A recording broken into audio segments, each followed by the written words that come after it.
Selamat bertemu lagi dengan saya, Pak Markus, Pamong Biologi, SMA Pangutiluhur Sedayu.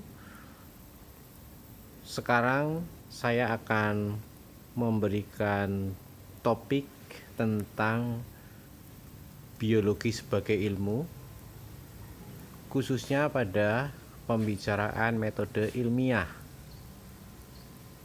Apa itu metode ilmiah? Metode adalah cara yang digunakan untuk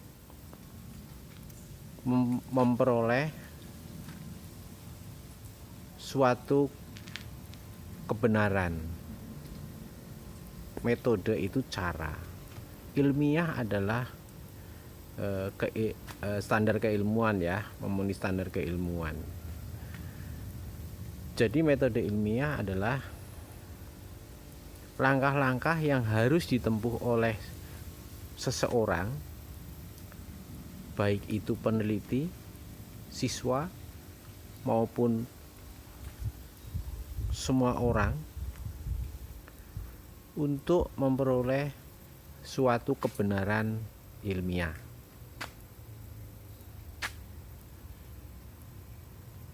Di dalam biologi, setiap saat kita bertemu dengan permasalahan, sesuatu yang menimbulkan pertanyaan di dalam pikiran kita.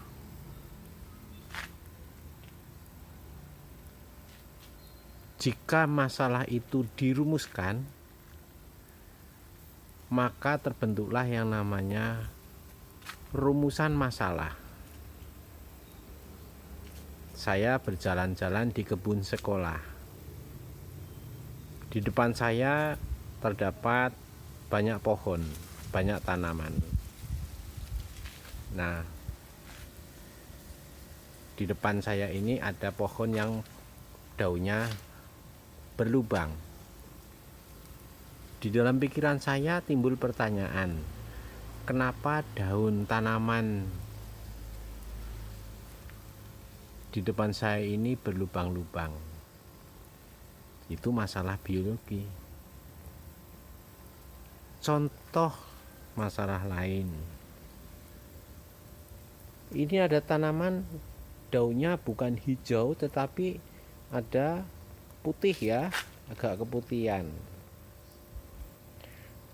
Maka bisa saja saya merumuskan suatu masalah, kenapa tanaman di depan saya ini daunnya berwarna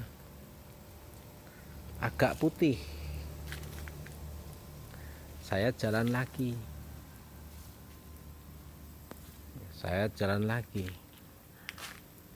Di depan kelas ditanam tanaman perindang. Dan kalian bisa melihat ini adalah akar yang menjulur ke bawah. Masalah yang bisa saya angkat adalah apa sebenarnya fungsi dari akar yang menjulur ke bawah ini dari tanaman yang menjadi perindang di depan kelas ini. Saya bisa berjalan lagi ke depan. Saya menemukan serangga yang berterbangan di sekitar daun. Maka masalah yang saya bisa sampaikan terhadap serangga yang berterbangan di sekitar daun adalah mengapa serangga itu terbangnya selalu mengitari bunga. Ya, ini ada bunga. Tadi serangganya mengitari bunga. Ya. Permasalahan lagi misalnya,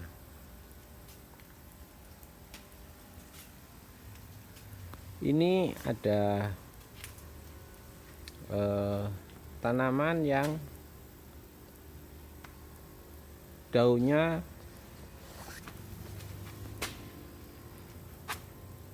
berlubang di tengah. Itu bisa menjadi salah satu permasalahan. Itu tentang tanaman. Tentang hewan juga kita bisa mengambil hal-hal menarik dan diangkat sebagai sesuatu yang baik untuk diteliti. Saya menemukan sarang laba-laba. Ini kelihatan ya. Ini sarang laba-laba.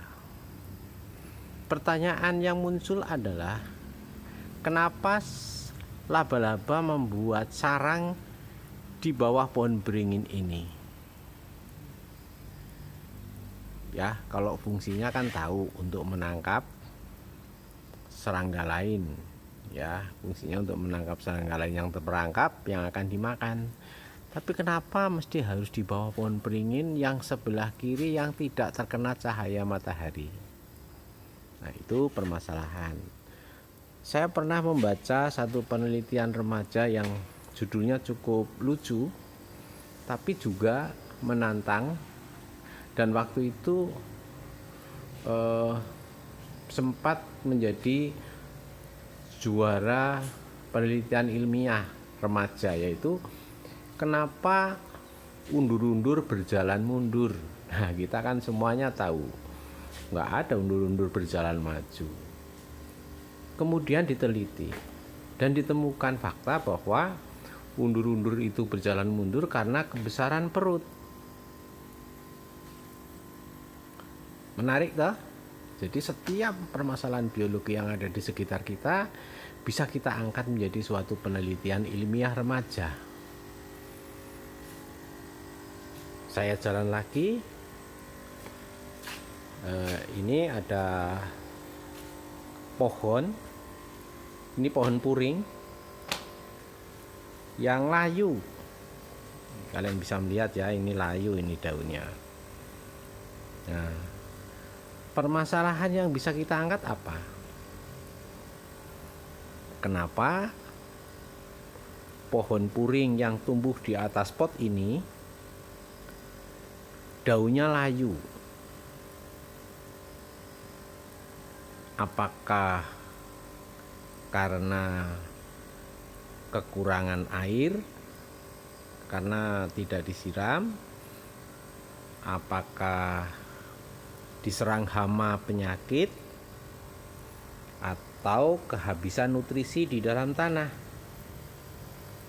Atau dugaan lain, pertanyaan lain yang bisa kalian munculkan.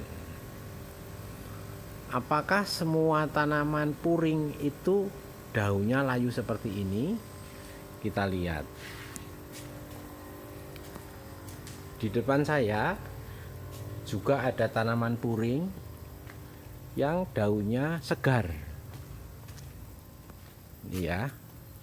Ini tanaman puring juga, tetapi daunnya segar. Ini juga tanaman puring tapi daunnya segar. Maka rumusan masalah yang tadi bisa diangkat adalah kenapa tanaman puring yang tumbuh di dalam pot daunnya layu. Ya, saya bisa menunjukkan lagi yang tumbuh di dalam pot. Ini di depan saya. Ini juga tidak begitu segar. Ya. Nah, dari rumusan masalah yang sudah dibuat, kita bisa memunculkan jawaban sementara. Jawaban sementara itu istilahnya adalah hipotesis. Hipotesis atau jawaban sementara menjawab permasalahan tadi berdasarkan informasi yang bisa kita peroleh. Dari mana kita bisa memperoleh informasi? Cari sebanyak mungkin penyebab tanaman layu. Cari sebanyak mungkin informasi tentang tanaman puring. Kemudian munculkan dugaan. Misalnya, hipotesa yang saya ajukan adalah tanaman puring ini layu karena kekurangan air. Ya, tanaman puring ini layu karena kekurangan air. Nah, langkah selanjutnya setelah kita membuat hipotesa adalah merancang sebuah penelitian. Caranya kita sediakan beberapa tanaman puring, beberapa kelompok tanaman puring. Kemudian kita perlakukan berbeda.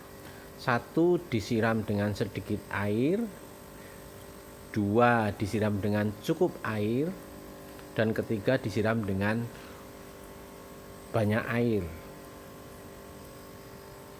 Bisa dengan ukuran mililiter. Misalnya yang satu setiap hari disiram dengan 20 mili, yang satu disiram dengan 40 mili, yang satu lagi disiram dengan 60 mili. Nah, setelah ditanam beberapa hari, kita akan mengamati. Pengamatan bisa dilakukan dengan beberapa parameter, misalnya tingkat kesuburan. Jadi tingkat kesegaran. Jadi dari yang sudah ditanam tadi dibandingkan, kalau segar sekali itu diberi angka 3, kalau segar biasa diberi angka 2, kalau layu diberi angka 1. Bisa juga dilihat dari jumlah daun yang tumbuh, ya, jumlah daun yang tumbuh. Dihitung daun yang tumbuh selama pemeliharaan. Yang baik adalah yang semakin banyak daun yang tumbuh. Kemudian bisa juga dilihat dari warna daun.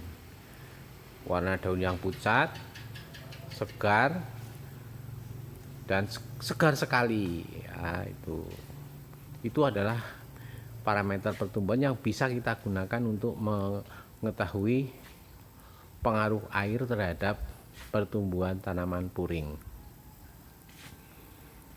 Kemudian setelah selesai data yang masuk tadi, itu kita kumpulkan dan dianalisa, dibahas. Tahap ini namanya tahap analisa data dan pembahasan. Dibahas apa hasil percobaannya. Nah, setelah dibahas, kemudian langkah berikutnya kesimpulan. Kesimpulan adalah jawaban dari rumusan masalah.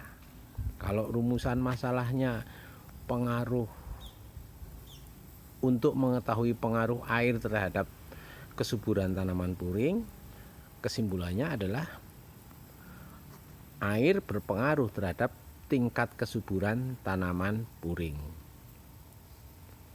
Ya, itu adalah kesimpulan. Dan langkah terakhir dari penelitian ilmiah adalah mengkomunikasikan hasil penelitian. Setelah penelitian selesai dilakukan, silahkan penelitian itu dijilid rapi, diserahkan ke perpustakaan supaya orang lain bisa membaca, dikirimkan ke media massa supaya orang lain bisa juga membaca hasil penelitian kalian. Bisa juga karena saat ini banyak upload di media massa, silahkan di-upload di media massa bahwa penelitian dengan judul ini ternyata terbukti bahwa ini adalah seperti ini, bla bla bla bla bla, yaitu itu namanya mengkomunikasikan hasil penelitian. Baik, untuk siswa kelas 10, tugas kalian selanjutnya adalah silahkan membuat rencana penelitian dimulai dari judul, ya, dari judul. Bagaimana cara membuat judul? Judul ditarik dari rumusan masalah. Misalnya tadi rumusan masalah yang diangkat adalah pengaruh air terhadap kesuburan tanaman puring. Apakah ada pengaruh air terhadap kesuburan tanaman puring? Nah, judulnya adalah pengaruh penyiraman terhadap pertumbuhan tanaman puring, ya. Jadi judulnya tadi, kalau masalah yang saya berikan contoh adalah pengaruh penyiraman terhadap pertumbuhan tanaman puring. Rumusan masalahnya yang tadi saya contohkan adalah apakah penyiraman berpengaruh terhadap kesuburan tanaman puring, ya. Kemudian dicari kajian pustaka, informasi dari mana-mana, dimuat di proposal kalian, ya. Mencari di internet boleh, mencari dari buku-buku boleh. Yang jelas kalau judul penelitiannya tadi yang harus dicari yang pertama adalah apa? Tanaman puring itu apa? Nah, silakan kalian googling, ya. Tanaman puring itu apa, ya, ciri-cirinya bagaimana. Yang kedua adalah pengaruh penyiraman terhadap pertumbuhan tanaman. Itu dicari, ya. Nah, setelah pustaka itu kumpul, dibaca, kemudian ditariklah suatu hipotesa penelitian. Silahkan kalian mau meneliti apapun, hipotesa harus didasarkan kepada kajian pustaka atau informasi yang valid, ya. Kemudian setelah ditarik hipotesa, kalian langkah berikutnya adalah mengidentifikasikan, menuliskan alat dan bahan yang akan dipakai dalam penelitian kalian, ya. Alatnya apa, dituliskan bla bla bla bla, bahannya apa, dituliskan bla bla bla bla. Nah, setelah itu yang terakhir adalah rancangan tabel penelitian.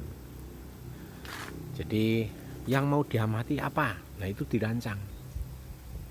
Baik, tugasnya itu belum sampai pada tahap penelitian, hanya menuliskan rencana penelitian. Nanti hasilnya diupload di e-learning kalian masing-masing pada tempat yang saya sediakan, ya. Tempatnya itu adalah proposal penelitian kelas 10. Saya kira itu harapan saya. Kalau ini bisa difahami, kemudian kalian tulis, setelah cukup diupload. Salah tidak apa-apa, salah tidak apa-apa. Nanti dari yang salah-salah itu nanti saya beri masukan. Silahkan, hewan boleh, tumbuhan boleh, virus corona boleh, bakteri boleh, apapun boleh, asal penelitiannya adalah tentang makhluk hidup. Baik, begitu dulu para siswa. Salam sehat, selamat bekerja. Ingat, benar salah silahkan mencoba. Terima kasih. Dari SMA Pangudulur Sin Luis 9 Sedayu, saya ucapkan selamat bekerja, berkah dalam.